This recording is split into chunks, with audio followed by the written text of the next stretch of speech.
Nigdzie nie znajdziesz takiego pięknego, zdolnego jak ja. Nigdzie nie znajdziesz. Witam serdecznie wszystkich ponownie w warsztacie u Białego. Kontynuujemy serię dotyczącą ostrzenia noży. I ten film będzie o podstaw ostrzenia noży. Co jest podstawą dobrego naostrzenia noża? Podstawą dobrego naostrzenia noża jest tak zwany drut. Nie wiem, czy tu uda mi się wyostrzyć, żeby to pokazać, o co chodzi. Jeżeli nie, to zamieszczę zdjęcie obok.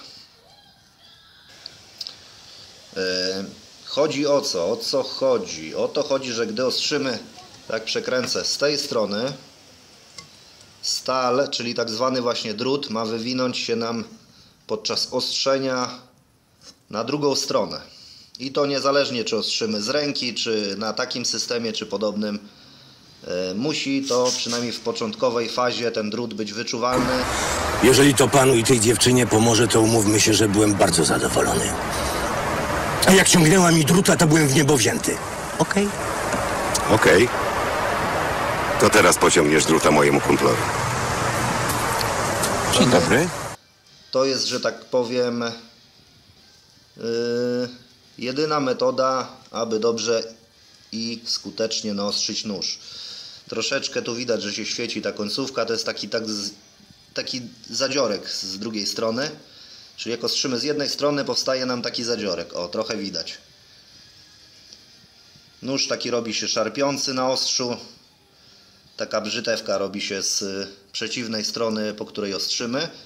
I może to będzie nawet... To jest ogólnie wyczuwalne pod paznokciem. Najprościej, jak nie widać, nie jesteśmy pewni, jest słabe światło, będzie prawdopodobnie słychać, jak paznokciem biorę po prostu po ostrzu, tak jakbym chciał z góry noża na dół obsunąć paznokieć, to paznokieć mi się zadziera właśnie na tym drucie. To jest tak zwane takie wywinięta stal na drugą stronę. I to jest podstaw ostrzenia noży. Bez tego nie naostrzycie żadnego noża. Dobrze, przynajmniej prawidłowo.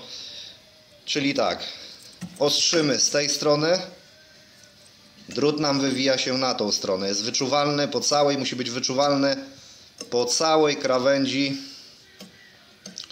ostrza. Jeżeli na przykład gdzieś, nie wiem, odtąd dotąd, o, nawet widać, jak drut jest wyczuwalny, można się o to zadrzeć. Nóż jeszcze w zasadzie jest tępy, ale właśnie ma ten drut, ten zadzior, który tak właśnie szarpie. Wystarczy trochę się zajechać i już jest kuku.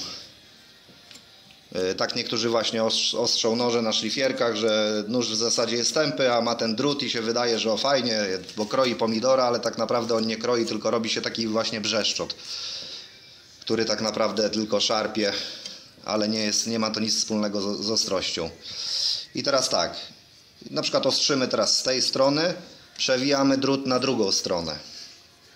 Później na przykład dajemy gradację, przykładowo zaczynamy od jakiejś, nie wiem, 80, 120 czy 240, później dajemy na przykład 400 z dwóch stron ładnie, później dajemy 600, później dajemy z dwóch stron oczywiście, później dajemy 800, znowu jedziemy z jednej strony, z drugiej strony, no i taka monotonna praca aż do efektu ogromnej ostrości.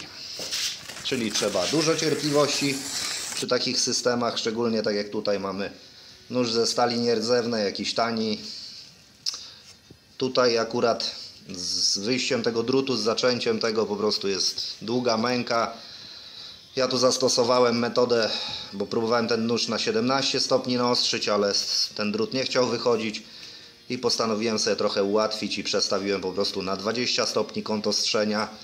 No i przyspieszyłem tym proces ostrzenia, który podejrzewam, żeby trwał chyba z tym nożem ze 3 godziny. Nie wiem, czemu nierdzewka jest taka, nawet na tych diamentach, dość trudna do ostrzenia. Nie wiem, strasznie długo się schodzi. Szczególnie jak noże są jakieś wygramolone po jakichś szlifierkach albo po jakichś, nie wiem, ostrzycielach, którzy ostrzą, nie wiem, na schodach czy na jakichś tam kamieniach polnych. Także tak to wygląda. Bez tego drutu, bez tego wyjścia, tego zadziora, bez tego początku nie będzie sukcesu w ostrzeniu noży. Sam na początku się na tym łapałem, że jedne noże mi wychodziły lepiej, jedne szybciej, drugie gorzej, bo kiedyś o tym po prostu nie wiedziałem. Także dzielę się tą wiedzą. Pamiętajcie, zawsze musi być po całej długości, dosłownie całe ostrze. Nie może być tak, że centymetr gdzieś będzie, nie wyjdzie ten drut. Można sobie, tak jak ja mam jakąś lupę, można sobie podejrzeć, można sobie paznokciem czuć to pod palcem, tylko uważać, żeby się nie pociąć. Także uważam to jako podstaw ostrzenia, czy to będzie nawet ostrzenie na jakiejkolwiek, nie wiem, szlifierce wolnoobrotowej, czy jakiejś innej, czy to będzie na jakimś papierze ściernym, czy to będzie na jakichś osełkach, czy to będzie właśnie na systemie typu tutaj ostry, lański i tego typu kątowe systemy z uchwytami. Zawsze pamiętamy, wychodzi drut i wtedy gradację zwiększamy, coraz drobniejsze kamienie i powolutku dążymy do celu, do uzyskania jak najostrzejszego noża. I to myślę jako taki pierwszy nóż, pierwszy filmik z podstaw ostrzenia. Jeżeli oczywiście macie jakieś swoje sugestie, proszę o komentarze. No i oczywiście łapki w górę, subskrybujcie, żeby ta wiedza niosła się dalej, żeby były chęci do nagrywania. Dziękuję i pozdrawiam serdecznie. Trzymajcie się, cześć, hej.